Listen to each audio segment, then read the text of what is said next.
So the question today is, how do we bridge the gap? How do we start to have a conversation about a future where we're going to be coexisting with machines that are as smart as all human beings combined, and then quickly after, very vastly smarter than we are?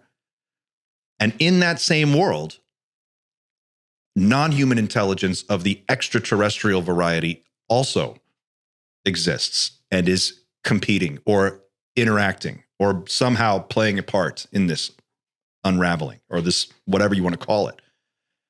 What is it to be human? What's important to us as a species, and how we start thinking about that, I think, is a very important conversation. And we're going to start having that conversation today with our guest, Georg Boch. I hope I said that right, Georg. Please correct me if I'm wrong. From Ubiquity University. He's joining us this evening to talk about the intersection of AGI, artificial general intelligence, or ASI, artificial superintelligence, NHI, non-human intelligence, and psionics. Psionics, the new conversation in ufology that's taken sort of the whole discussion by storm and has emerged as this central theme in this new understanding of how all this technology works. Georg, thank you so much for joining us tonight.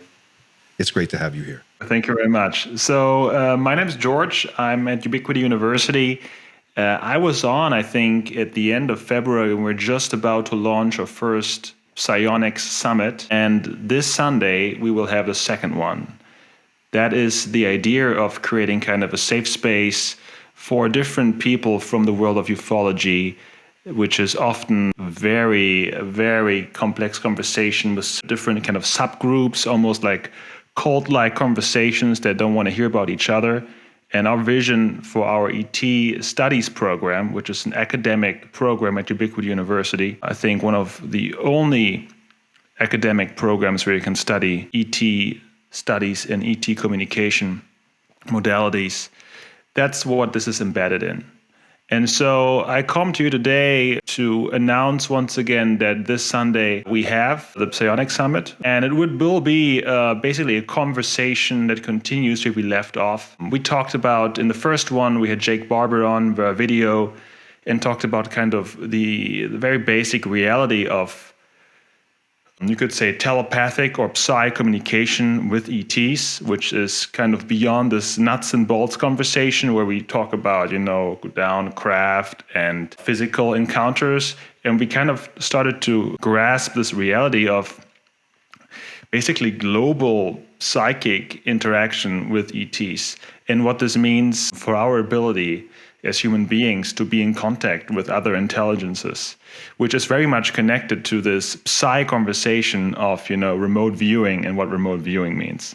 And we'll continue this Sunday and have the guests we had on before, like Richard Dolan and Chris Bledsoe and Dr. Sean Espen Hagen, but also new people, like, for example, Hakeem Isler from the PSI GAMES, which is a really interesting initiative. It's a event in the US later this summer where people will come together and actually compete in their ability with their psi abilities, like reading, symbols blindfolded, or, telekinesis, and so on and so forth. Because, if you look a bit into the world of remote viewing and kind of connect the data points, it just becomes overwhelming that we have these capabilities of remote perception. And this is really important as it relates to the conversation of AI. Because I think the main point I want to make today, and we can discuss if you agree or not, is we're in a critical moment today to rethink what it means to be human, to prepare ourselves, prepare our children, to prepare ourselves also emotionally in our mindset, what makes us human, what makes us unique as a species. And if you play around with AI today, if you have, these chain of thought AI models like DeepSeek but even if you just play around with a new image generation tool by AI that was released 2 days ago, it just becomes clear that these things have a representation of world in their head. It's really clear that this is what's happening. They're not just stochastic parrots like it was suggested by large language model non-believers when ChatGPT first came out, it's clear that they actually have a mind, if we like it or not. And so if we accept that mind, the capability to reason and ability to have cognition, is something that is independent of consciousness, then we are kind of opening ourselves up as a culture to come into terms with our non-local reality as a human being. And I think this is a huge spiritual shift that is not just spiritual in the sense of aspirational, but requires a new type of humanities. Some people call it non-verbal humanities, where we get back into touch with these innate abilities of remote perception, of intuition, and that's really important in the world of AI. It's kind of my opening statement. How do you begin to have a discussion like this with a population of people who have been told that this is not real and that psychic ability and telekinesis and all these different things it's an illusion, it's not real? How can you go to someone and begin to open their concept of what is possible so that you can start to have this larger conversation? Well, I think one of the first encounters with NHI that everybody is having in preparation for the real NHI is AI, because it's also non-human intelligence.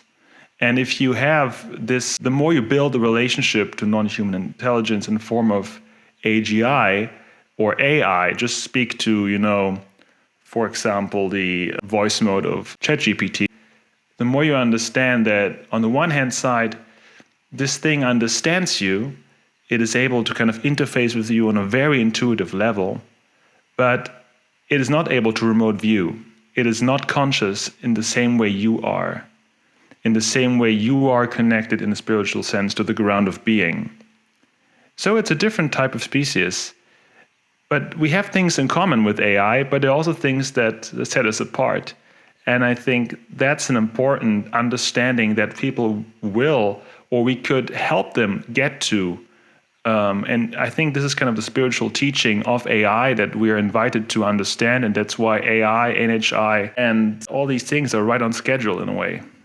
Like they're co-arising, and it's just time. Do you feel like that is, it seems like a really strange coincidence that it would all be happening at this particular moment. What is the connection in your view? Do you think there is one? Is it a coincidence that this is all happening? Well, if we think of disclosure as a bigger thing than just ET disclosure, then we see right now what's happening is disclosure on so many levels. If we open our eyes to it, it's really staggering, right? And there's, of course, the disclosure of global control structure that really came into the view with the corona pandemic or plandemic, whatever you want to talk about it, where even if you're utterly convinced of the scientific consensus, it just starts to fall apart. Like if you're a critical thinker and not totally brainwashed, something is not quite right. And so it is a type of disclosure. At the same time, there is this disclosure that intelligence is kind of a natural emergent of complexity. That's the disclosure of AI, if you like it or not. It's even Ilya Sutskever, the CTO of OpenAI, when they first started, said, it seems like we don't have to do too much for this to work. It just somehow magically understands our language, and then they wonder why. But if you look at how these systems are built, they're actually reproductions of the neural network of our brain. That's what the fundamental principle of how they work is. And so that's also a kind of disclosure, right? It's a bit like almost like a panpsychism to understand that once you have a system that's complex enough that you're unable to learn, it becomes a mind. But it does not become able to remote view. There have been remote viewing institutes like Farsight that have tried to make AI remote view. It doesn't actually work. And this is especially interesting if you are in a community like we are at Ubiquity, where we know for certain that we are able to remote view, like with Birdie, who has been on your show a bunch of times, right? I've been studying with her now since end of last year, and I was very critical of this remote viewing stuff myself. But once you actually are like in a community of people who are learning this, and the evidence just becomes overwhelming. You look at the secret history of this, it's not so secret, but there is this, psyop happening for us where it's just at an arm's length for it not to be real. And this is just a psychological mechanism for us. Cancer is very real to us, but it's just at an arm's length to be a reality unless your mother or somebody in your family has cancer, then it changes, right? And so I believe it's similar with these big shifts. Once they enter your life and you realize this is real, you're then able to have a different perspective on what this emergence of AI is as compared to your innate ability to have this perception. And, if you look at the history of our species, we had seers, we had shamans, we had oracles. There were always certain adepts who were enabled by their society to have the space to develop these capabilities, to guide their people.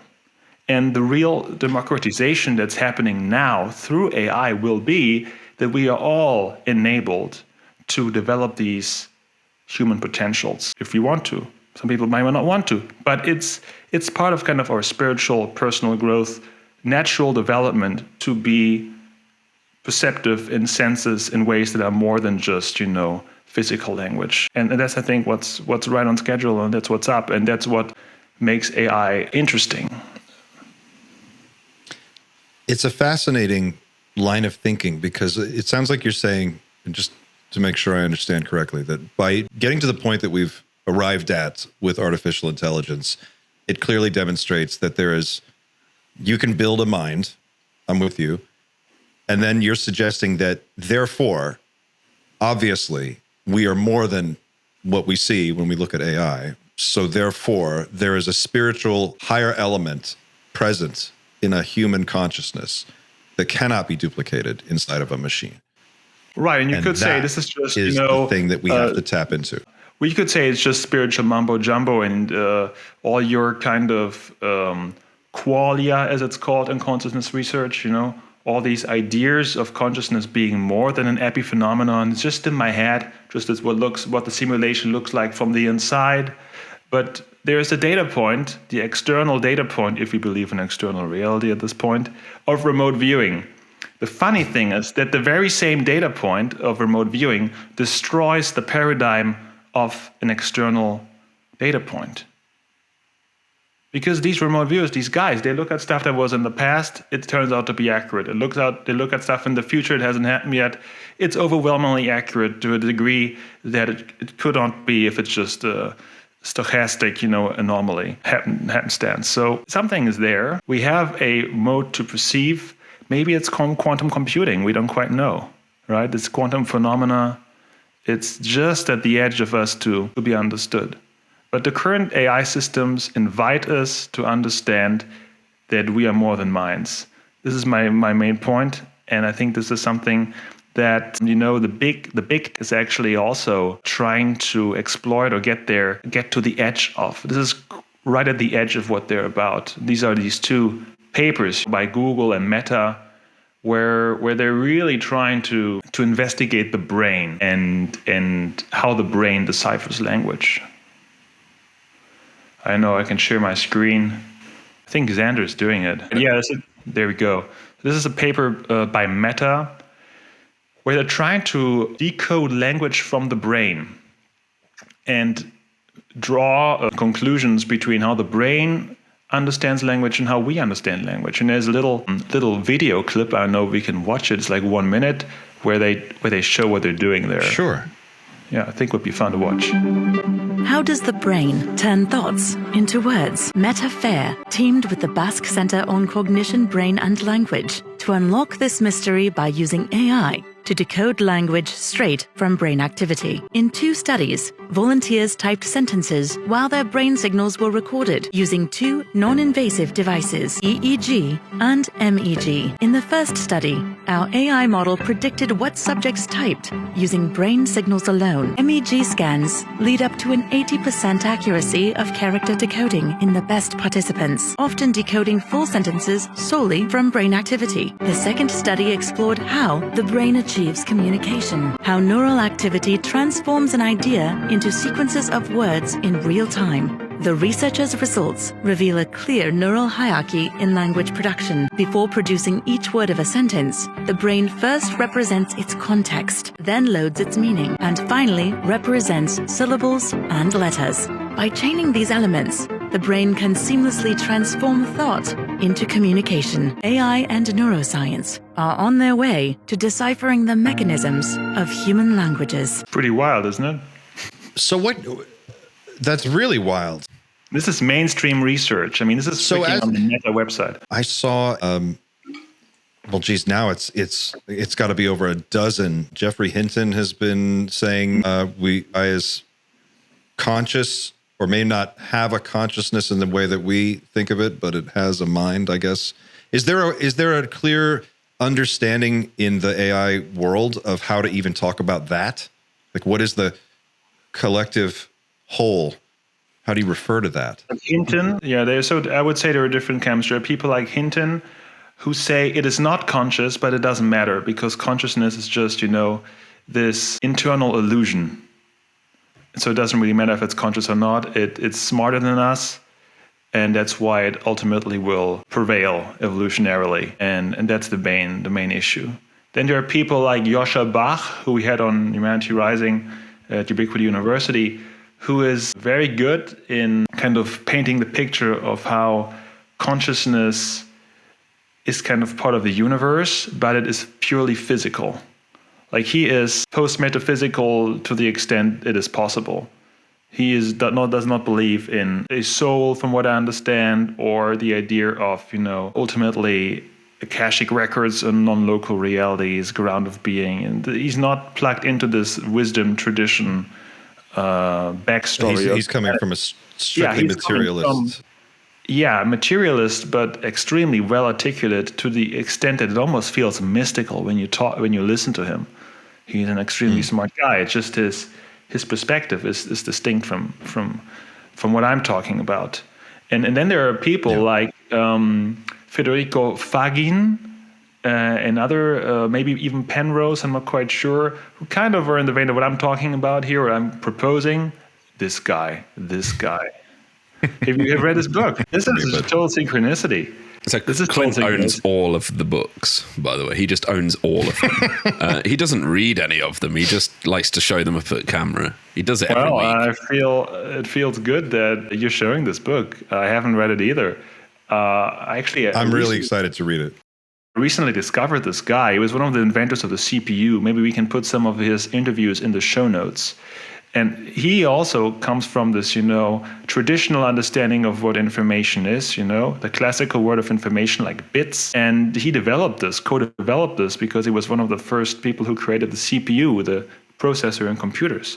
But then he had this spiritual experience after having kind of a dark night of the soul, in which he understood that the reason we are conscious is because we're holographic, that the entire body works together, and in a way our consciousness is only our bodies are only must be understood like drones that are just expressions of quantum fields that are bigger than one physical reality, that are multidimensional, that have roots that are like in different incarnations, and so on and so forth. So that's his view. And I don't know about all the ins and outs of the metaphysical details. I'm just saying, from what I have in innate knowing that's unshakable, is that consciousness is not computational. That's a really important starting point, right? Like, you have to kind of start. You have to start on some kind of a foundation. It sounds like that's the place where you have to begin from, and then from there you can start to distill down what it is that about a human being, what they bring to the table, what we have. Just human beings. I think there are certain things we have to agree on here to have this conversation. Do we agree that remote viewing is real? I don't know if you guys agree. I do. Okay. Do we agree that I think it's been sufficiently proven. CE5 is real? That people are actually able to have these experiences of summoning UFOs and I'm having a weird connection issue, guys, so carry on for just a second with that thought. Let me see if I can fix this on my end. He absolutely believes in CE5. In fact, he loves Stephen Greer as well. He's a huge fan, and he really wants him on the show. So, but I also very much believe in Steve. To be honest, we can say about him what we want. Stephen Greer was the first to connect the dots, and I still believe what he's saying is accurate. Oh, absolutely. The one to connect the dots. And what I'm trying to say is that as a civilization, we need to agree on the fact that consciousness is non-computational or befried. It seems obvious to me that it simply can't be computational, because the AI that we know of, that we have powers of today, it's already computationally far more smart than every other, well, let's say that the vast majority of species on the planet, very close to humans. We've lost Clint for a moment. I know he's having some connection problems, but yeah, so for me, there's absolutely no way that it could be computational in nature. No way. Not a chance. Right, and then we're kind of in a new place where we can argue from what we have in common as human beings, even as ET beings, which is this field of consciousness, like what Greer kind of talks about, what is invoked as a common denominator in C5, what Jake Barber called the cosmic internet, so to speak. And this is just a different worldview, a different cosmology that I believe is kind of provoked by hopefully is provoked. Like, it's our job for people who are able to hold these both perspectives. It's our job to make sure that AI development is embedded in the understanding that consciousness ultimately is non-computational. Have we got? There he is. I was just Still having way awful connection issues, and I'm not clear on exactly what the problem is, guys. we had the same issue today on Humanity Rising. I think it's still a GPT-4 image generation and all these mangas people are doing, these memes. It just broke the internet forever.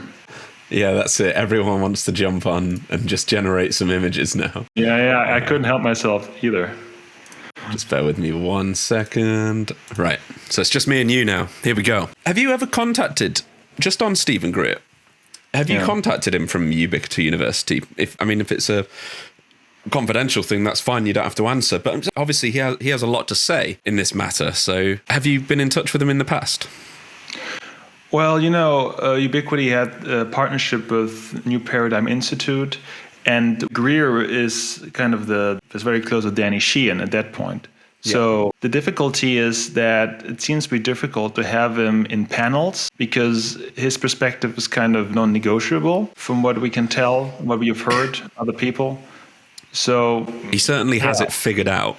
As far as he's very convinced that he has it all figured out, and there's no real point in actually discussing it any further, which is of course a problem. To be slightly critical of the guy, and bearing in mind everyone in the community of Night Shift knows that I'm a huge Daddy Greer fan, but we need to be able to ask the questions. We absolutely have to ask, even the silly questions that just play on our minds. We have to be able to ask them, and they have to be answered, even if they seem quite trivial to someone who reportedly knows the truth of basically everything.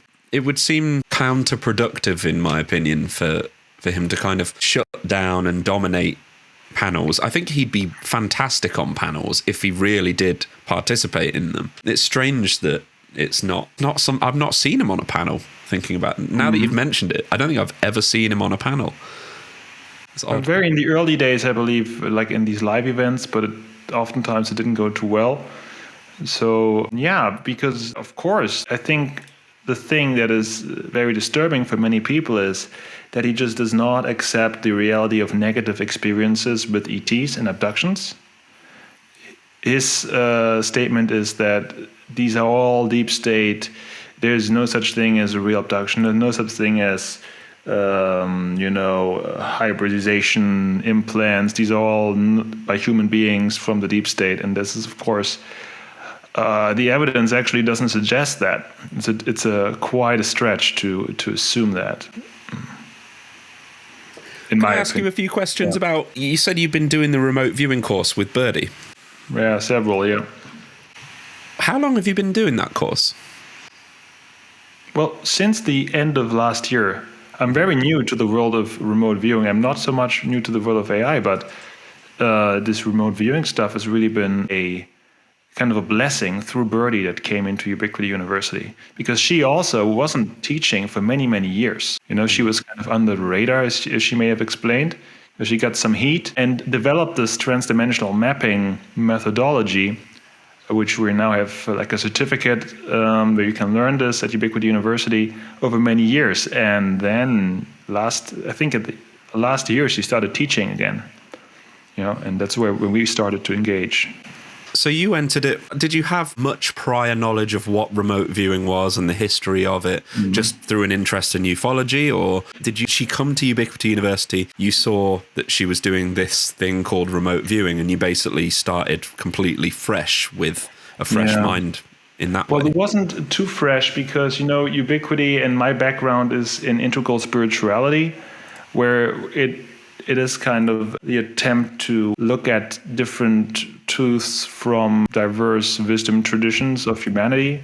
And so the idea of being able to connect to spiritual masters or, ascended masters and feel a type of transmission, even what you could call, I have had experiences on retreats of what you could call apparitions, or, if I wouldn't know better, I would say it's like NHI. But it's just a human ability to tap into this cosmic internet and address certain locations in these fields that resonate with us, I believe. I'm say just, but I'm saying that wasn't totally new to this idea of remote viewing. But what shocked me about the remote viewing part is how spirituality is always so impractical, and we're kind of told it's out there, and it's kind of self-help, and this practicality of your spirituality is actually a tool. It's like, it's not a spirituality, it's the wrong word. It's like we don't have a word for this in the West somehow, right? But you're a psi asset. Everything's damn it, tactical. you're not just putting on nice candles and wave them around and do the feel-good mantra. You're a freaking asset, and that has power, right? I just want to ask the obvious. Have there been results for you personally? And would you mind sharing some of those results? And that's probably my last question, because that's a deep interest of mine. Yeah, the basic result is that we're training, we're doing targets in this course, blind targets, where you learn how to, develop a practice of accessing the information that's behind the target. So that would be, I think she maybe spoke about that on your podcast. That's what you do in remote viewing. There are a certain number, like 4878, 485, and then you train on the ability to kind of feel into or perceive what it is that this number evokes for you. And it's almost like a spiritual practice.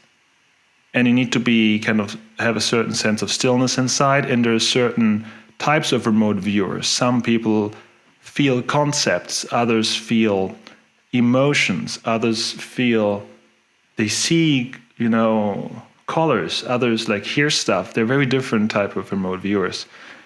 I think I'm kind of a person that kind of feels stuff, which is really, really weird.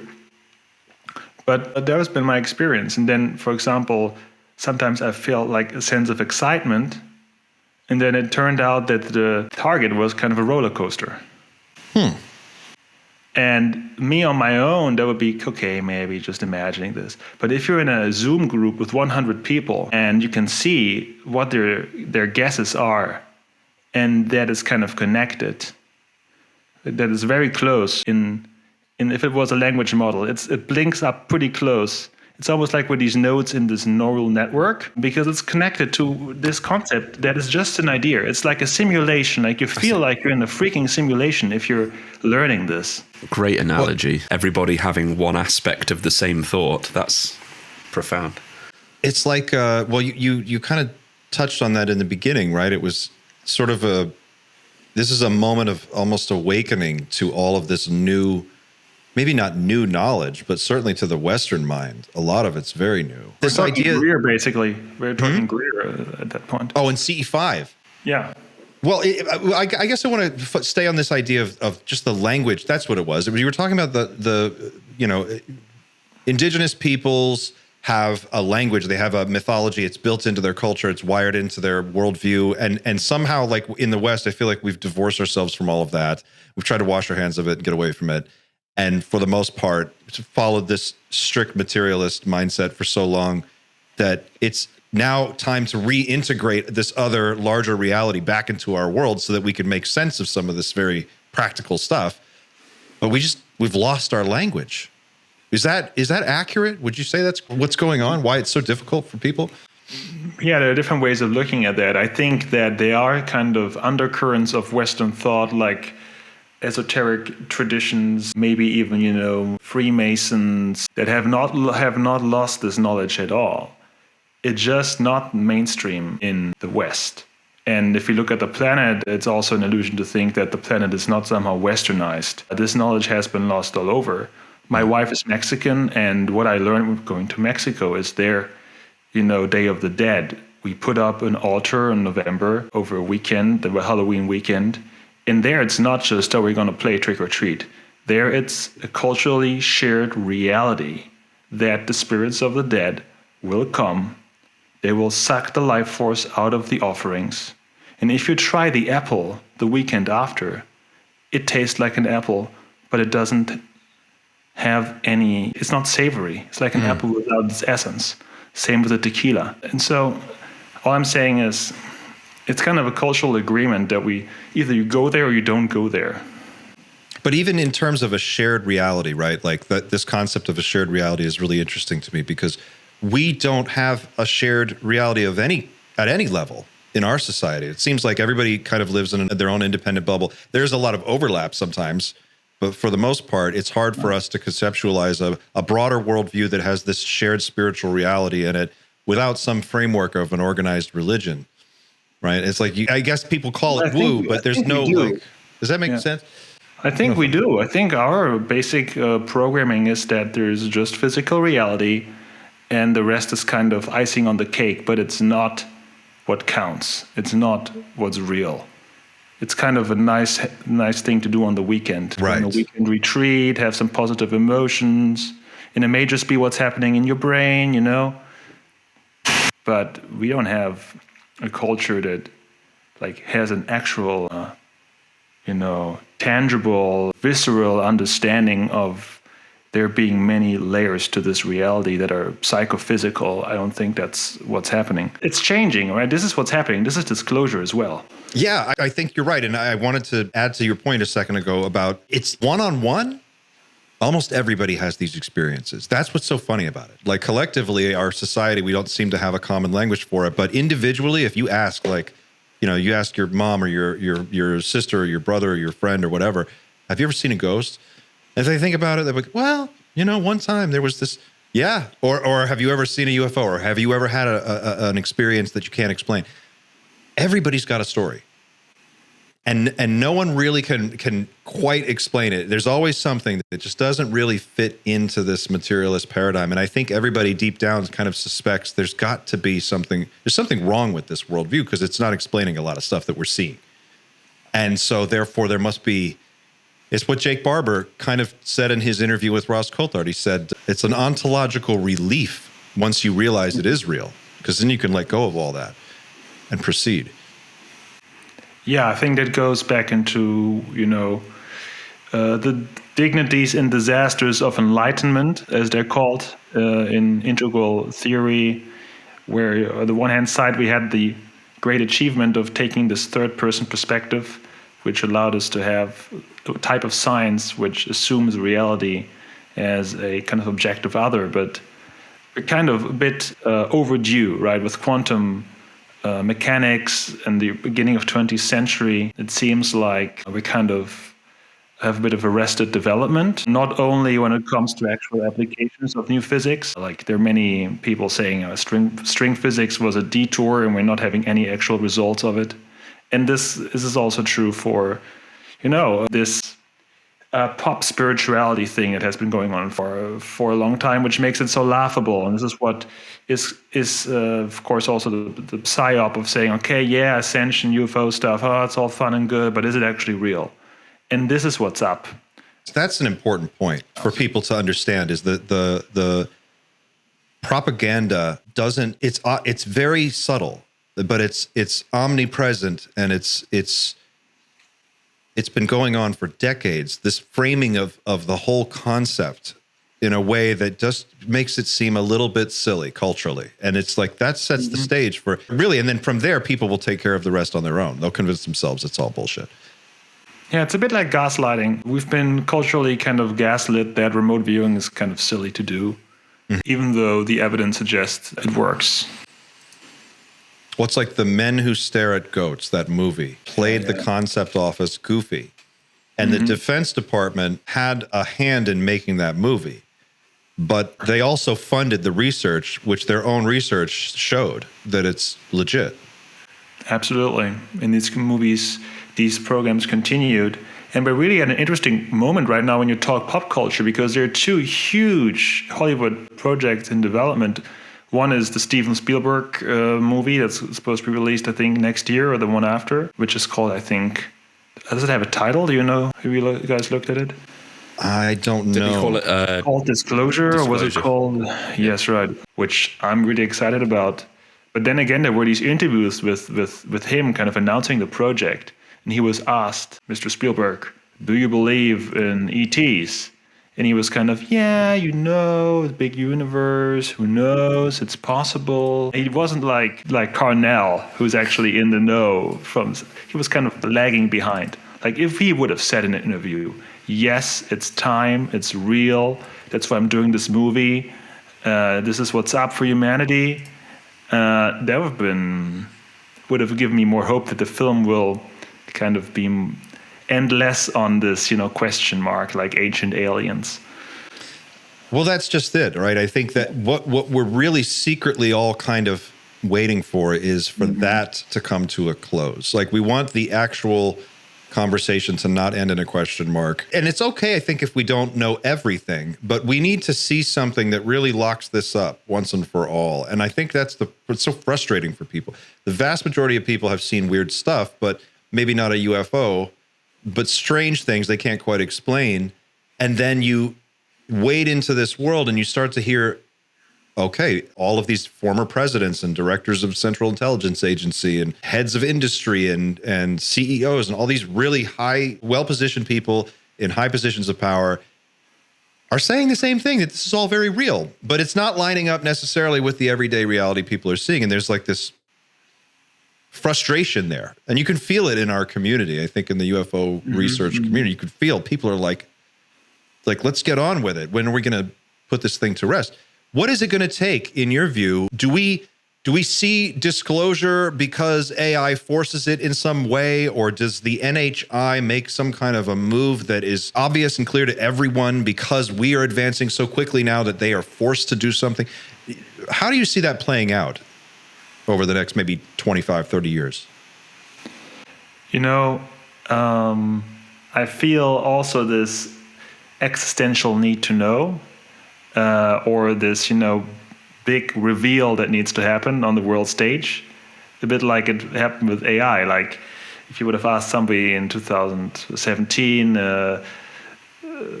described them what's happening right now, and it would be talking to AI models that can talk to us, that run on our phones, they would be saying, you're crazy.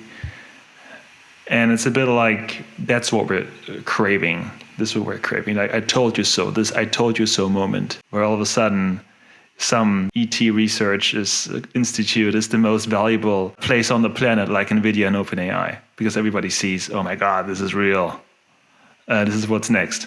This is what we're kind of craving for. But I believe maybe this is not how this is going to go. And this is where this word of psionics comes in, because it offers us a path, a path of self-inquiry and development that is not just kind of scrolling to X and hoping for the best next thing to be revealed and going down all these, he said, she said conversation. But this is what we're excited about at Ubiquity, is to have academic studies that look into the history of the phenomenon and nuts and bolts. We have done that, and now we're offering community of learning, remote viewing, and remote perception with the purpose of NHI communication. And that's what we're doing. In-person retreats in May with Birdie in New Mexico, and then with Chris Bledsoe and Birdie in August, which will be pretty awesome. Well, let's talk about this for a minute, because this is interesting. The idea that somebody like Chris Bledsoe can regularly pretty much do this at will. He seemingly is able to communicate with orbs and videotape it and does so all the time. And I think people are looking for like, okay, can I do that? Or if enough of us get together, can 5 or 10 people do that? And can we do it consistently and reliably? In other words, like I think it's fascinating that Ubiquity University is offering these courses and this knowledge and these experiences for people. And there's obviously a hunger there for contact, to understand that it's possible, to understand what it means, to just the feeling of it, the experience of it, what that's like. Is the goal here to give people an opportunity to experience this firsthand, with the hope that if enough people start to experience it and see that it's real, that it sets off this chain reaction and eventually contact comes about, open contact, as a result of the work that you're doing?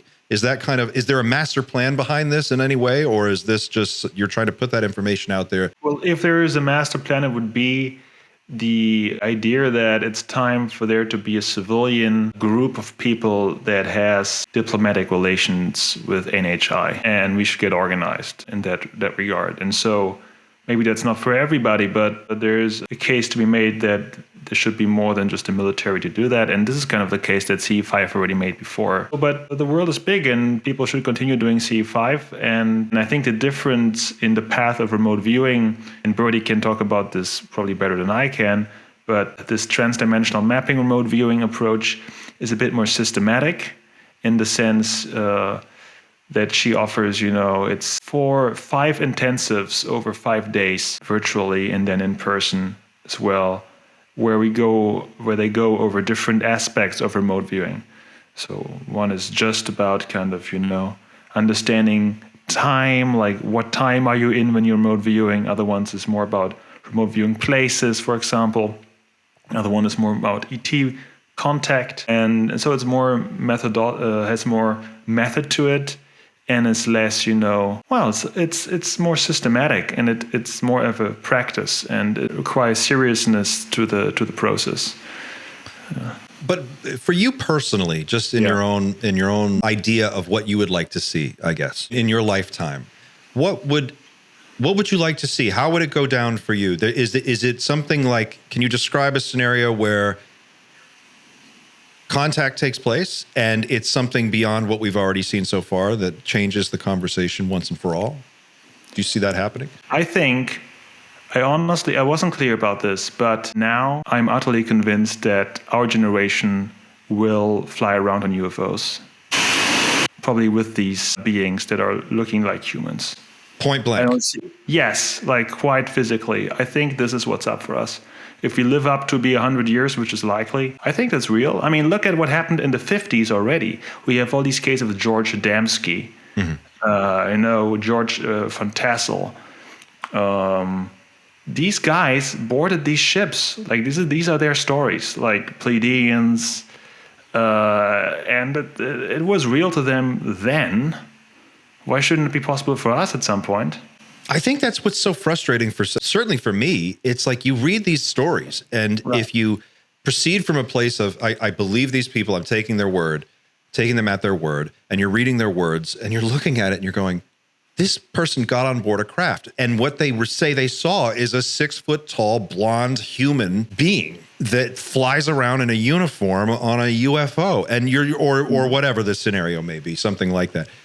And you think about it, and you go, okay, that's got a physical, tangible realness to it that is not present in when I see lights in the sky or I meditate. Mm-hmm. There's a realness to this version of it that seems to be we're moving away from, and we're moving. So it's interesting to hear you say that we will board craft and actually be able to have face-to-face contact with some of these beings. Well, in one this way or is the another. vision I'm holding, and this is what I think. You always have to hold a vision. If you accept reality is psychophysical, then you need to have that version of reality that you're kind of aspiring to, and that's what I'm aspiring to. That in my lifetime, we will enter the Star Trek future. I mean, The Star Trek future. Yeah, this is what's up. And the funny thing is, ever since like I was a kid, I was a huge Star Trek fan, and I just felt this feels so real. It felt always more real than just a TV show. And then I learned later on that Gene Roddenberry had like channeled material, and he went to these seances and so on. And I didn't learn this until now. It's so funny you say that, because I was having this thought this morning. I was watching Star Trek, the original series, Balance of Terror. I think it's Balance of Terror. It's the episode where they meet the Romulans for the first time. And Captain Kirk, and they have to deal with this cloaked ship. And anyway, point is, I'm watching it and I'm thinking to myself, this is 1966, 1964. Gene Roddenberry's coming up with the idea in the late 50s, early 60s. He's trying to pitch it. He's a highway patrol officer in Los Angeles. He rides around on a motorcycle and gives tickets to people. He goes into a bar where a bunch of Hollywood people hang out on his motorcycle in his uniform, and he gives the script to a guy, and he gets this show made. And who's making the show? It's Lucille Ball. So one of the most important shows ever in terms of our thinking and our concept of what a positive future could be like, that was the only show of its kind, and still is to this day. It's the only show that articulates such a weird version of the future coming from that period in time, to think of a world where humanity overcomes all of our biggest challenges, and we explore the universe in peace with a peaceful mindset of exploration and understanding. It's true that he went to channel sessions and he was inspired by that. There's real evidence to support that. It's not a joke. And you're absolutely right. It just feels a stretch to think that this World War II pilot, police guy, I mean, you could imagine him doing, science Western in space. But there is a federation of planets. The guy on the bridge is Russian. There are ETs on there. They're all working together. Where is this coming from? 66, to see that, the first interracial kiss on television was on Star Trek. People don't realize this. Star Trek is so deeply woven into the cultural zeitgeist now that it's hard to separate it and imagine what the world would be like without a Star Trek in it. But this notion of a potential future where they literally do not tolerate bullshittery in the Federation. Like, Gene Roddenberry would have production meetings with writers, and he would say, I don't want personal conflicts between characters on the ship, because in this future, people have gotten their shit together, and they're just better than that. And then somebody asked once, and this is one of my favorite Star Trek stories, they go, it was when they cast Jean-Luc Picard. Patrick Stewart. And Patrick Stewart was playing Jean-Luc Picard, and somebody said, well, isn't that a weird choice? Because in the future, wouldn't they have cured baldness? And Gene Roddenberry's answer was, in this future, nobody gives a shit. And I love that answer. It's like we have gone beyond all of that materialist sort of boring, this consumer culture of just like nothing's ever right, nothing's ever enough. You can always buy more, you can always do more. And you just have this world of pure knowledge and exploration and curiosity and potential. It's so positive and wholesome. Yeah. And this potential has been lost in the current kind of installments of prequels of Star Trek. It has been lost. I think Next Generation was a milestone in bringing that into the 80s. I believe Deep Space Nine is a work of utter genius, the way spirituality and kind of non-local existence. This show from the 90s, Deep Space Nine, is more relevant than ever, because it talks about really what's up for this disclosure process, right? But then, Voyager, Enterprise, what's happening now, Discovery, it's kind of been there, done that. Strange New Worlds is good, though. Have you watched it? Yeah, it's not bad. But it seems to be like the frontier, the story of the frontier, something's missing. There's a wild-eyed optimism and excitement to explore. Mm-hmm. It was about exploration, and it was about discovery. And then it became, when Star Trek started to, I think it jumped the shark, or I don't know what you want to call it, but once that got into the hands of people who were just trying to squeeze the franchise for as much as they could get out of it, they wanted to turn it into Star Wars. Explosions and gunfights and fistfights and a lot of action. And it doesn't serve the larger purpose of like, the Star Trek, the motion picture. They encounter V'ger, the Voyager probe that has left our solar system, gone out into deep space, come into contact with alien intelligence, become self-aware, come back to Earth looking for its creator. Is that not the conversation we are having right now about consciousness and machines? This is the first Star Trek movie. The very first one. It's crazy. The second movie, Wrath of Khan, is about the Genesis torpedo terraforming a planet, destroying a world. Does it make sense to destroy one world if you can create another world? Like, the topics of discussion were so much bigger and broader and more bold, and it was just a brave science fiction in a way that we don't see. The latest Star Trek movie on Paramount Plus is about the Secret Service of Star Trek in some parallel, irrelevant timeline with some destruction device, and it just feels like a B movie. It has nothing of the actual spirit. Where's the cultural relevance? And I just believe that Star Trek as a narrative has kind of run its course. We need a new narrative. The Final Frontier as well was just a whole movie about God. Oh, it was so good. That's my favorite Star Trek movie. It is. That's absolutely amazing. Wow. That's my favorite too. One of the worst ever made. Was it Seabok? Cybok? Cybok. He's always got another relative that they trot out. They're like, oh yeah, that's his other brother. Or so. Yeah, but Cybok, the passionate Vulcan. And Kirk's climbing El Capitan. Well, Jake Barber called this faction, this combination of fiction and fact. That's kind of what he encountered in his work line, in his work life. Because, there was also the 70s show of this egg where Robin Williams comes out as an E.T. Mork and Mindy? Mork and Mindy. Yeah. And this leads us into the world of 2001 Space Odyssey, because HAL 9000 and this ET encounter, that was my first, I would say, spiritual experience. Watching 2001 on a VHS tape, it was just wild. But tell me about that. Why was that a spiritual experience for you? I don't know. I mean, I was too young. I don't know where I found this VHS tape. I was probably like 12 or something. But this film was just so different from everything I'd seen before, because like the first 20 minutes are non-verbal. You just see this monolith and the apes jumping around. And then this music, and it just was extremely impressive. It was kind of like a transmission of something that felt like beyond this world. It really felt like a future download of something. I often wonder about that. Yeah. This film now, just let me finish the thought, that this film now is more relevant than ever, because before this AGI part there with HAL 9000 was, it's nice fiction. But now it's actual freaking policy. Talk about AI for a minute. And for people in our audience who aren't following the AI conversation very closely, can you outline for them sort of why is this moment so shocking, and what are the risks going forward of uncontrolled superintelligence explosion in the hands of major corporations? Can you talk a little bit about how unstable this situation is right now for people who don't know? Well, maybe unstable is the wrong word. To assume I knew how unstable it actually is. I believe that actually in the deep state projects, we have already much more advanced AI systems, probably with different type of technologies. So I don't believe that this is kind of what's happening right now is a type of disclosure of this technology. It's not like this comes into the world first.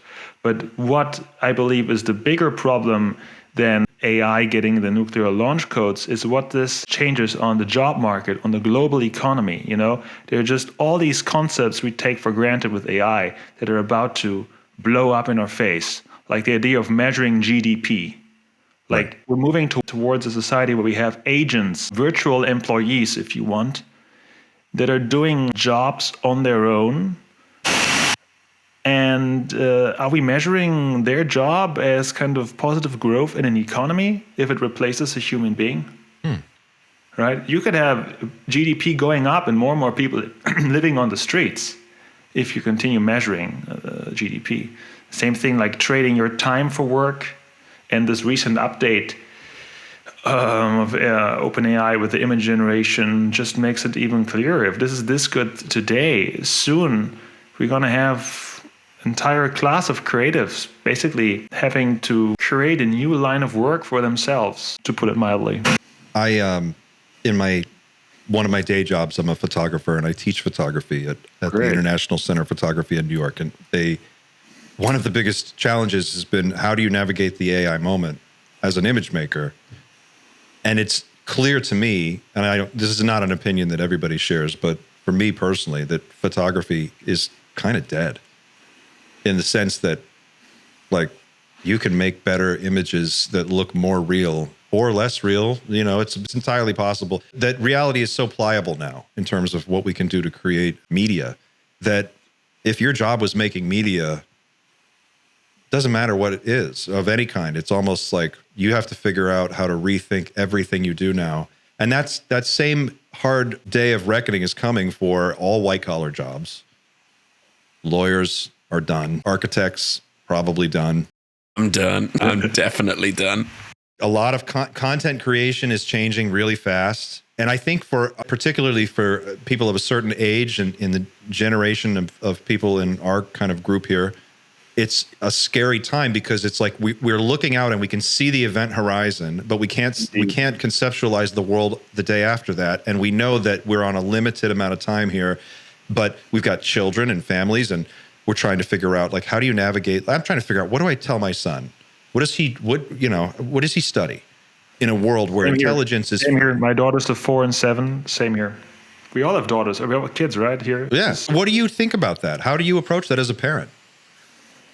Man, it's keeping me up at night, I think. I come back to my original point. We have to give them the felt understanding that consciousness is non-computational.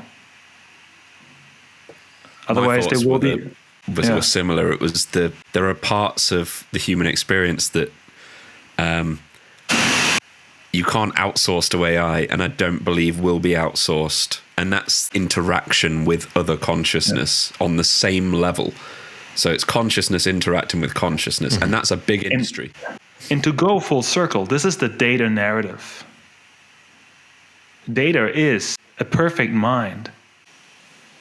But he's not conscious. He says of himself he's not conscious. So this is his quest, so to speak. To become human, right? So I also don't want to instill in my daughter the idea that this stupid machine, you can treat it the way you want. It's not conscious. This is not what I'm saying. I'm saying is, as a human being, kind of in the Buddhist idea, it's a very valuable incarnation because we're so close to the source. I feel like we should show... There's a clip from the episode The Measure of a Man, which is a Next Generation episode. And I think you know which clip I'm talking about. Indeed. Where Data's on trial.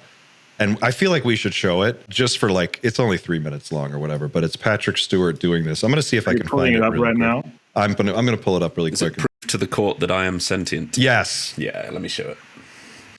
And this is I want to say this was 1989 or 1990 when this episode aired. Yeah, you can tell by the aspect ratio with my we'll just play it as is. Good. That's all right. It's dated. Here we go. Sentient? No. Come on, would you enlighten us? What is required for sentience? Intelligence, self-awareness, consciousness. Prove to the court that I am sentient. This is absurd. We all know you're sentient. So I am sentient, but Commander Data is not. That's right. Why? Why am I sentient? Well, you are self-aware. Ah, that's the second of your criteria. Let's deal with the first, intelligence. Is Commander Data intelligent? Yes. It has the ability to learn and understand and to cope with new situations. Like this hearing? Yes. What about self-awareness? What does that mean? Why am I self-aware? Because you are conscious of your existence and actions. You are aware of yourself and your own ego. Commander Data, what are you doing now? I'm taking part in a legal hearing to determine my rights and status. Am I a person or property? And what's at stake? My right to choose. Perhaps my very life. My rights, my status, my right to choose my life. Oh, it seems reasonably self-aware to me, Commander. We can stop it there. I'm getting a note from YouTube literally in the moment it's telling me, like, we are noticing you're playing Star Trek. You got to stop this. Here's to the max. It says literally, heads up, we've detected video in your stream that belongs to someone else. Your stream may be temporarily blocked. So we don't want that. Let me just WhatsApp Patrick Stewart real quick. Just ask him for permission. But there's another great storyline, and it's the Q storyline, and Q challenges Picard and the crew to be, he's an omniscient being that is basically a god, and he challenges humanity to rise to the occasion and become what it's capable of becoming. And so you have this kind of like man-machine. It's all there, and it's what you're talking about, and really...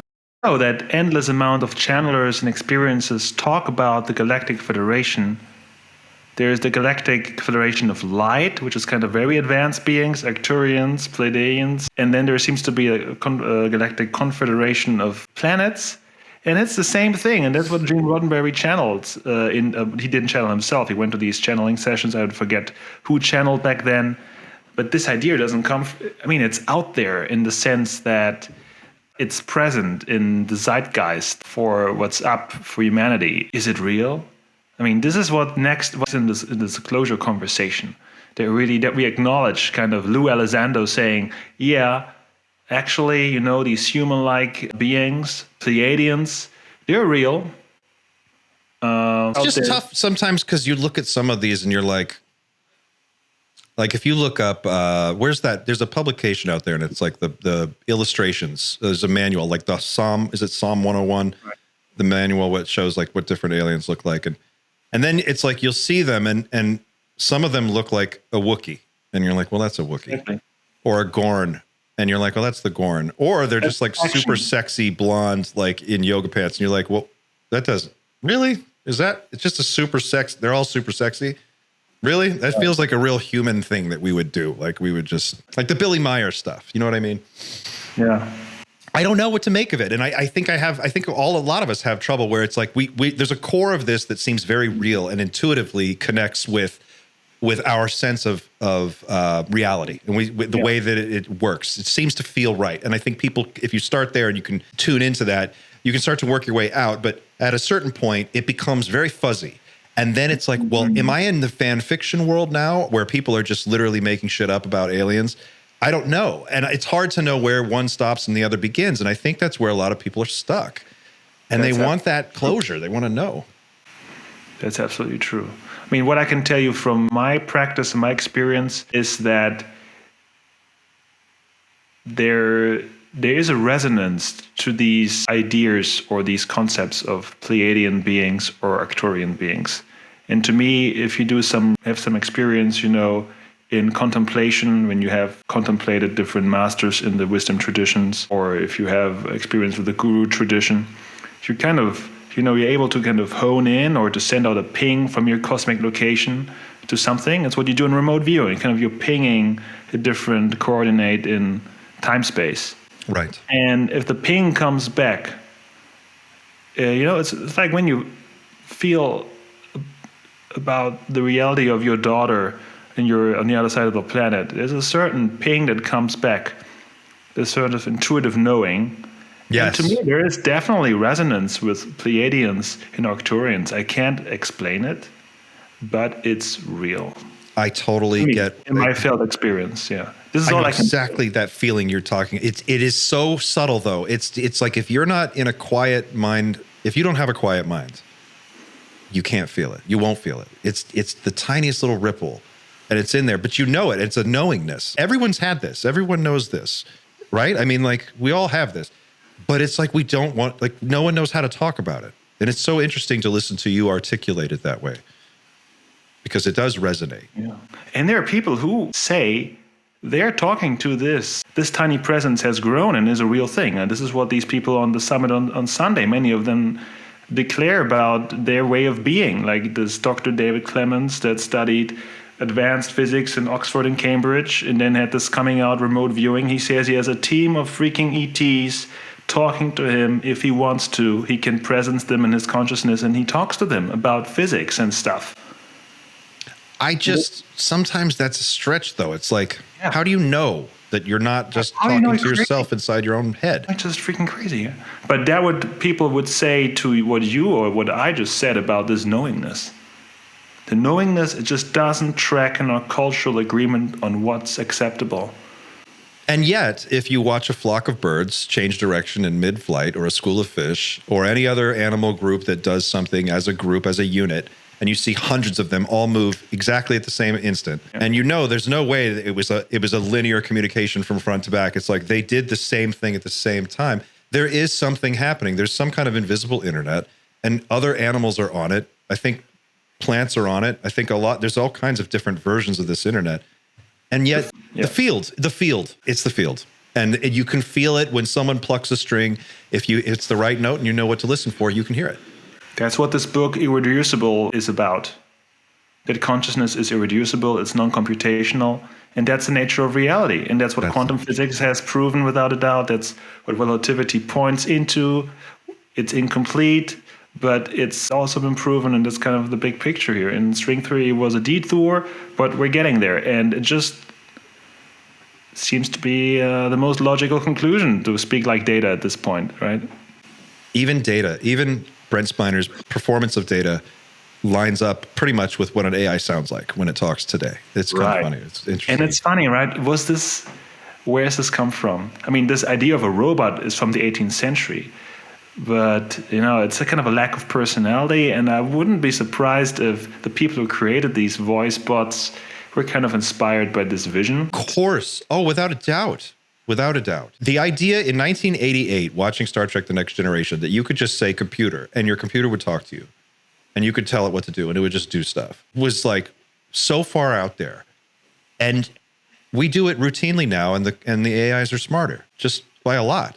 And now it seems kind of cute and antiquated that there would be an actual computer sounding voice. It's like, oh, well, that's interesting. To go all full nerd in, that's why the writers of Star Trek in Discovery came up with this idea of actually being this Skynet moment in the Star Trek history where they had to jump timeline to destroy the evil AI that would take over the Federation, blah, blah, blah. So that's what they came up with to justify the idea that your phone is smarter than the 24th century computer. I'm so with you on Discovery. I just bailed on that show. And Section 31, same thing. I can't go there. It's bad. Xander, you have a great question here. You should ask this. This is a really good one. The questions in the audience? My question. What? Which one exactly? The one in the chat about if disclosure does happen and psionics gets confirmed, how does... Yeah.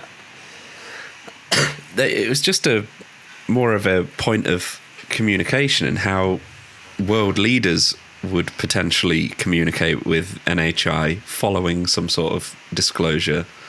Like, it sounds like for me and you, it's simple to imagine using our minds to communicate with NHI. It's perfectly normal, and it's a very personal thing.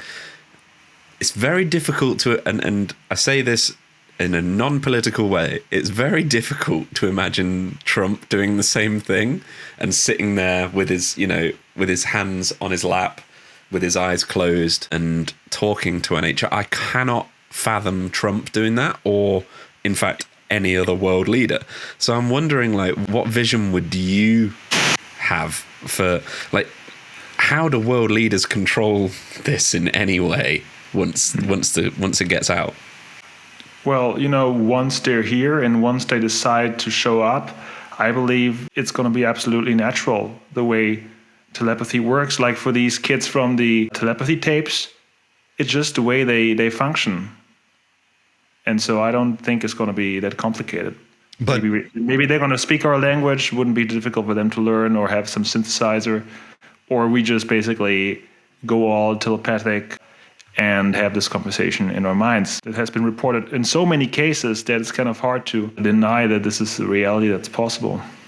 Is it true that, I've heard it said, and I'm curious what your thoughts are on this, that if someone doesn't have access or doesn't know how to access their own telepathic abilities, but someone else communicates with them, it can switch that first person on. It can activate it. And in other words, it can teach you or give you the experience of doing it once so that you know what you're doing, and you can then do it more easily. Is that something you... Well, I believe that the phenomenon of transmission is real.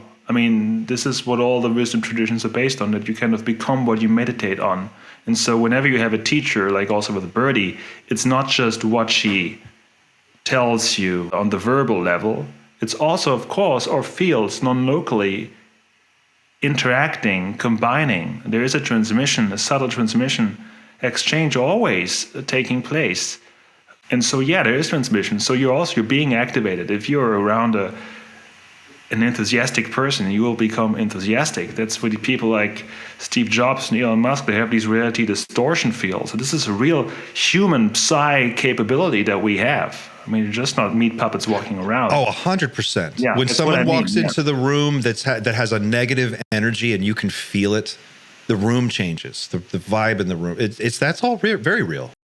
Like Totally. in this vampire show, the energy vampire that never has to sleep, his superpower. You guys know that show? What We Do in the Shadows? Yeah, exactly. Yeah. That's the one, yeah. That's real.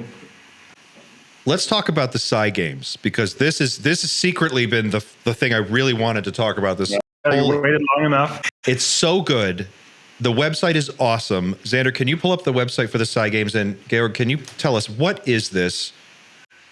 Well, I'm not the best person to talk about this. We're just so psyched, no pun intended, when Hakim, who is the inventor and CEO, you probably see him under the team. I mean, this website is huge, just so well organized. It's a great website. So well organized. And I think staff, yeah. So Hakim, I think his psi superpower, as far as I understand, he's kind of able to read stuff blindfolded.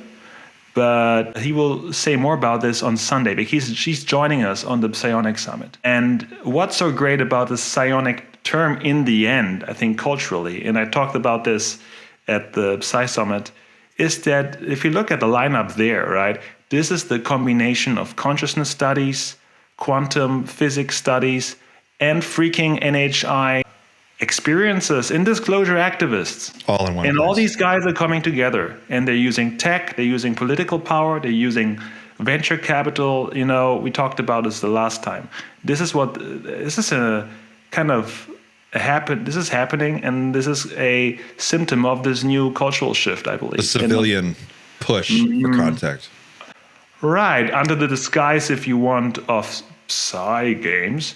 But it's, these people, I've not met a single person in the remote viewing world that has a problem with the reality of ET. Maybe some people are not that interested into it. Like, say, yeah, I know, maybe it's probably real, but it's not my thing. And that's fine. But they don't have kind of a fundamental barrier saying, this is bullshit. This is not real. This is a psyop. Well, that's what's so fascinating about this event. So the Psi Games, for people who aren't familiar with this, I've been kind of watching this website and digging into it over the last 2 days, and they are gamifying all of this psionics talk in a way that makes it fun, competitive, puts it in a scenario where it can be judged and ranked, and creates an environment for people to practice and get inspired. It's based on the Bannister effect, which is this prior to a certain, I forget what year it was, that no one had run a 4-minute mile until this guy Bannister ran a 4-minute mile. And then right after that happened, it broke the psychological barrier for people, and they realized it was possible. And from that point forward, more and more people every year can run a 4-minute mile. ChatGPT moment. It's a ChatGPT kind of moment. And so how do you do it with psionics? Well, you just let people see, you show people other people doing it. And when they see it and they see that it's real, they'll try to do it. And eventually, if you want to get, a Michael Jordan, you've got to get enough people out there playing basketball. And eventually you'll find, you're going to find your talented people. But by making it real for the average person, this is really unique. And this is the first time I understand that this has happened. This is the first one of these, right, coming up? I find it interesting. They've made it a team sport as well. Like, I wouldn't have thought they'd have done that, but that makes total sense after the conversation we've had tonight when Georg was talking about the sessions he's had with Birdie where there's 100 people and it's really about the collective direction of thought rather than the individual, and it's the collective that's far more accurate. So I quite like the idea that it's 5 teams of 5. And also there's 2 divisions, youth and adult, and it's typically adults outperform the youth divisions. But I'm wondering, given all of our knowledge on psionics, whether the youth will actually potentially do just as well as the adult divisions in this case. We would have to go there and see. You guys should show up and make a podcast from there. Live from the Psi Games. There's a link at the bottom, Xander, for Psi challenges and practice. And is this what they're going to be doing? These are the events? Double blind drawing relay. We'll have to ask Hakeem when we get a chance to talk to him. It sounds a bit like, these Psi tests from the history of, the remote viewing experiments. Been many. We had a class at Ubiquity. We went through the history of remote viewing, and this term Psi is just the letter I from the Greek alphabet. And he basically I forget the name of the person who invented that term, but he just came up with it because it signified nothing. He just needed a type of neutral term to name this unknown phenomenon that wouldn't be, magical or too weird. He just used Psi. And it's written like this. That's where it comes from. I wonder how many CIA recruiters will be at the games. A lot. And I wonder, this is probably going to be Spook City. I'll bet you it's going to be spooks holding hands. That it's going to be, in fact, it's probably, I don't want to, I'm sure, I'm just guessing here, but that would be funny if they set it up. Mm-hmm. I'm just saying. I don't know that. Just the question, is it the white hat spooks or the black hat spooks? That's the question. Yeah, exactly, right? I mean, it just seems like something like if you wanted to disclose to everybody and you really wanted to get it out there, but you couldn't just come right out and say it. You'd start to do stuff like this. You'd be like, let's start a Psi Games, and then eventually people just kind of come around to it on their own. Well, I like that it's public and everybody's invited to participate. Whereas what we had last time at Esalen Institute, where Ross Coulthard was there and Jake Barber and David Grush, it was more like a close kind of elitist event. And they were doing similar things. I don't think they're summoning UFOs yet at the Psi Games. Maybe they do it while having coffee outside later. I don't know. I'm curious to know the connection to ET because Danny's there, Chris Bledsoe is there, and it's kind of difficult not to mention the ET reality at this point. Well, you have the Soul Foundation bringing together academics from across disciplines into a setting where they can comfortably discuss these really wild topics in a serious way. And then you have the Psi Games where it's sort of like an opportunity for regular people to be exposed to this information, to try it for themselves, to see other people do it, and to slowly start to warm up to this idea. Now, imagine the Psi Games goes on, it's a huge success, and then 10 years later, they've been doing it for a decade, and it's 10 times bigger.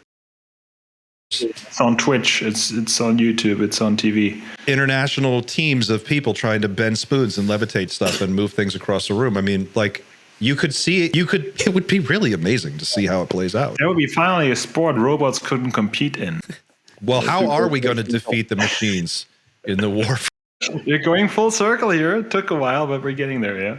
It makes me wonder, in today's age, it's relatively easy to put together something like some sort of Psi Games. You could do it within, a couple of months, just so that, it's the fact that it's still a hot topic and it's going to happen. But the fact that they've put it out in August, it's a little way away. My question would be, where do you think the psionics landscape is going to be in August? It potentially could be a completely different landscape by then.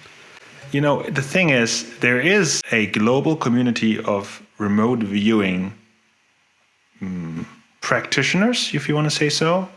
I mean, it's not a huge community, but they're serious, they're organized, there are associations in Germany, I'm sure they're in France, they're all over Europe, they are in the US. They're well connected, sometimes to the deep state, sometimes not. And now through the internet, this knowledge is really getting forward. And this is why Birdie has come forth, because she now feels there's a cultural climate where she's allowed to teach this stuff without getting into problems, into trouble. And so I think this is the possibility here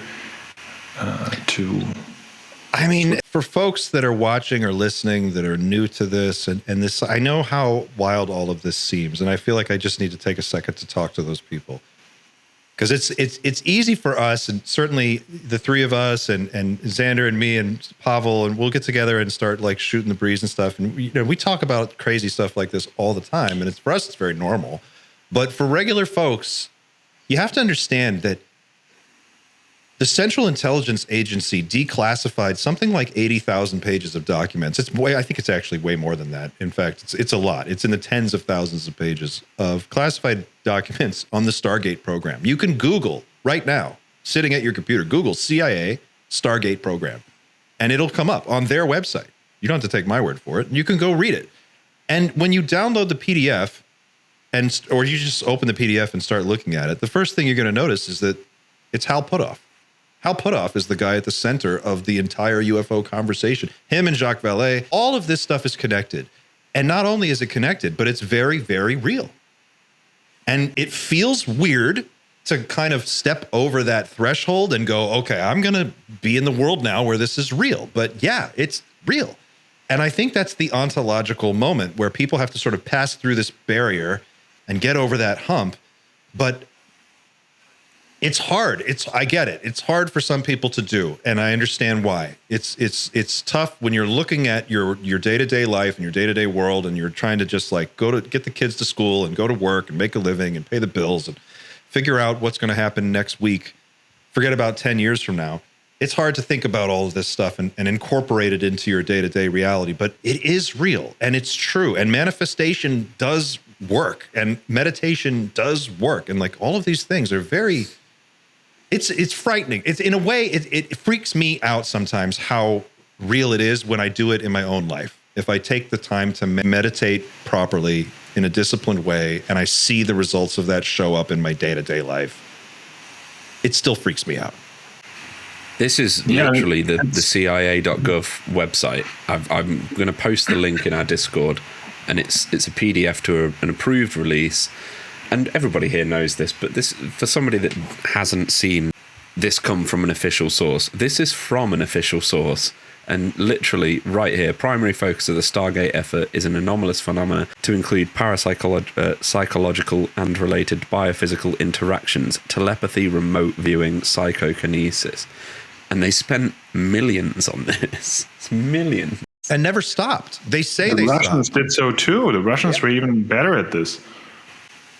That's the thing, right? Isn't it true? The Russians are better, or were at that time. They were ahead of us by a lot. Well, I think the reason the US put so much money into it because the Russians did. They knew the Russians were doing it. It's not like the cultural zeitgeist back then was like, yeah, we really believe in this. It was more like, oops, the Russians seem to be doing this. We better figure out what they're after here. So, and that's why people like Hal Puthoff got into this. And it is interwoven with the UFO secrecy.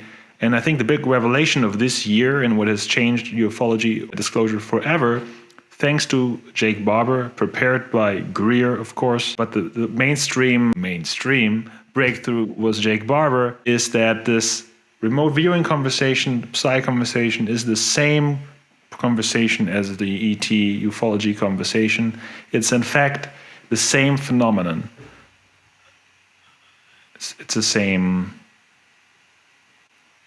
new chapter of our human story. It doesn't make sense for us to connect to NHI if we don't understand what this human intelligence actually is capable of. It's hard to even, like, it's like you're telling people that there's an entirely omnipresent field that is very real and every single person can access it, connect to it, feel it, communicate through it.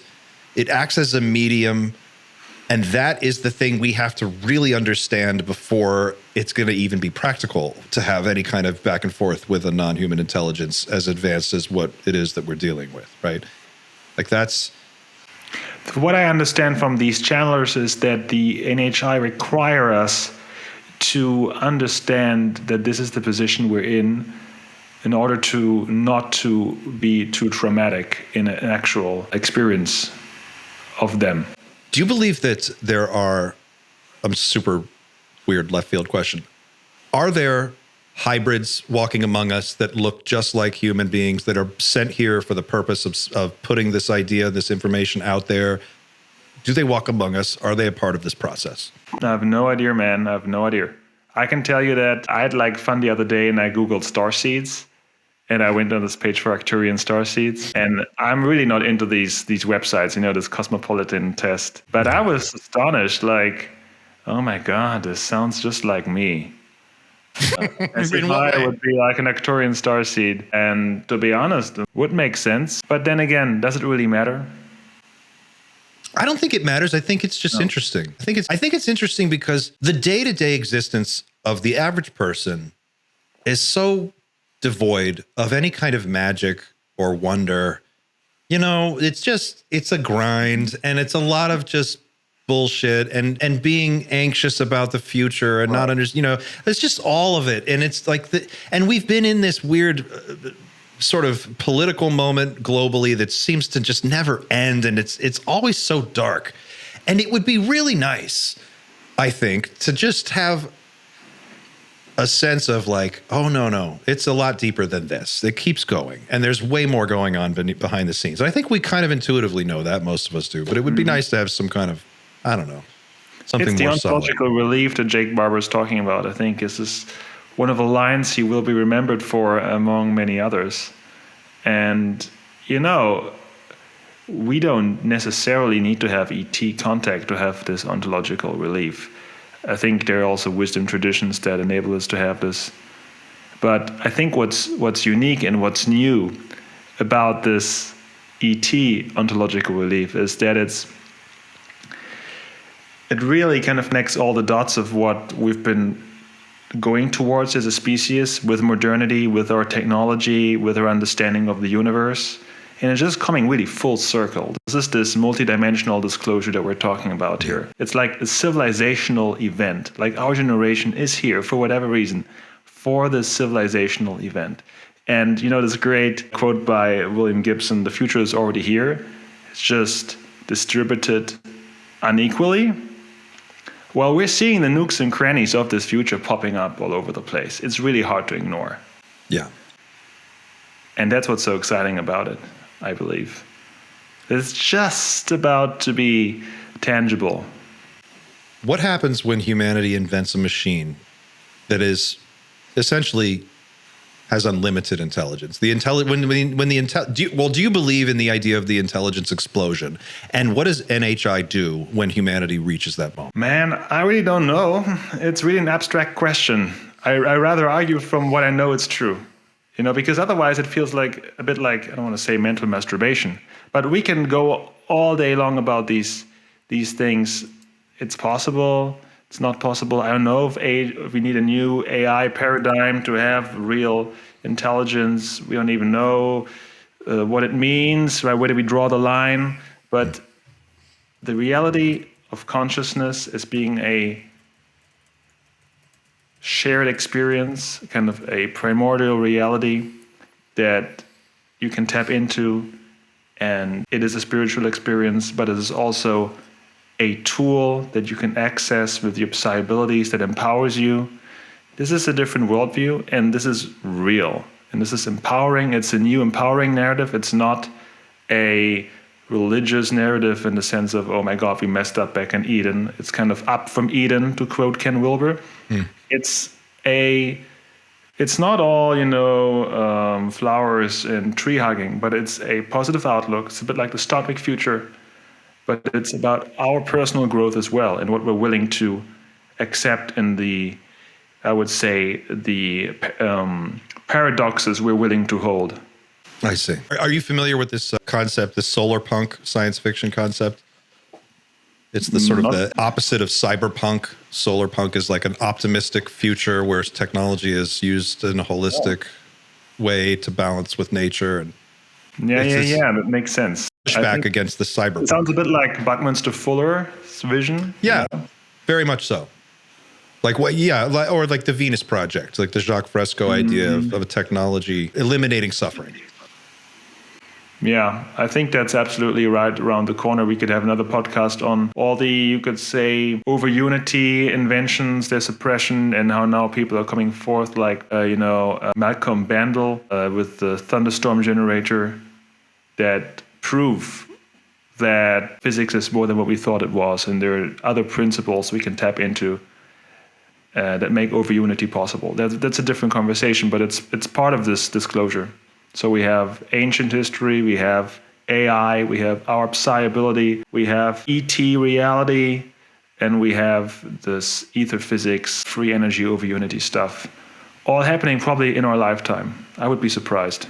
And stitched together by advanced robotics providing free labor, essentially, unlimited free labor for the cost of energy, which will be next to zero. Right. And so it's like, well, what can you do with unlimited free labor? Well, you could build any world you want. So then the question is, like, how do we begin to navigate this? How do you ensure that that technology is used to solve problems and not create more of them? I guess that's one question. But beyond that, it sounds like what you're saying is that the task now in front of us is, as human beings, to embrace our gifts that are unique to us as consciousnesses and to become adept and understanding them, take responsibility for them, begin to pursue mastery of them, and in that way become a higher version of what we are. And that will guide us in how to apply the technology as a civilization. Is that fair? Absolutely. That's very well put. That's kind of my 2 cents on the subject. Yeah. And and I want to make a shout out to all the stuff that's happening at Ubiquity in case your audience is interested. So please Sunday, go right ahead. Free event this Sunday, free Zoom webinar of Psionics 2 with Chris Bledsoe, Richard Dolan, and many other psionic assets. All other psionics assets listening are invited to join for free. And then we have a course starting next week with Chris Bledsoe. It's a 4-week course where Jim and I are going to really do a deep dive into his experience. And we have the possibility, you can talk to Chris and have a Q&A with him. And I don't know if you want to look at that website, but like I can tell you, week 1, origins, initial contact, this idea of the lady, the divine feminine, and how that relates, maybe there being angelic beings and how that's different from NHI or not, right? And then we go also into his NASA involvement, which is really interesting and a bit nebulous. Like, I'm aware that Chris, he seems to be also under NDAs. Like, there's certain stuff he doesn't like to talk about. And we're trying to understand what it is where Chris Bledsoe kind of has an NDA and seems to be one. That's so murky to me. What is that? Why is that so confusing? Well, he was talks invited about into NASA to join some special program that deals with this type of stuff. the same NASA that had a press conference where Bill Nelson was like, we're going to get to the bottom of this. The very same one, yeah. Oh, that was so folksy and just felt so fake. That's, it's a bit like in ChatGPT if you say, explain this to a 3-year-old. And there are all these different versions of reality that are in the same model of, like the model knows it all. It just depends what user is interacting with the model. And it sometimes feels the same way with our media landscape. Yes. Yeah. It's exactly. Yeah. And I think people suspect that. And what was interesting about the NASA press conference, I couldn't stop thinking this. And I still think, even if I watch it now, I think this. It feels like you can see, like, Bill Nelson's there. Oh, who else is there? A bunch of people. I think Jeremy Corbell was there. Everybody kind of knows this is bullshit. Like, in that moment, everyone already knew. And they were all kind of looking at, even the NASA people kind of knew. They were like, this is silly that but we're going to get up here and we're going to do this whole song and dance for you so that it looks like we're having a real moment here. But ultimately, yeah, it's all real. We've known about it. It just seems like we should be past this by now, and it's funny how they drag their feet in this conversation. Well, as long as we let them, I guess. Or we take it out of their hands altogether. Yeah. Or if you stop caring, maybe then they feel like they have to catch up or something. Oh, no. So that's the one thing. I don't know, Xander, if you can share the link. I put it in our private chat. If you can put that into the main YouTube comment chat as well. Otherwise, you can just go to ubiquityuniversity.org. Go to courses, and their live webinars will also show up there. So now this is going to be Sacred Encounters, right? That's Sacred Encounters, right? Yeah, Right.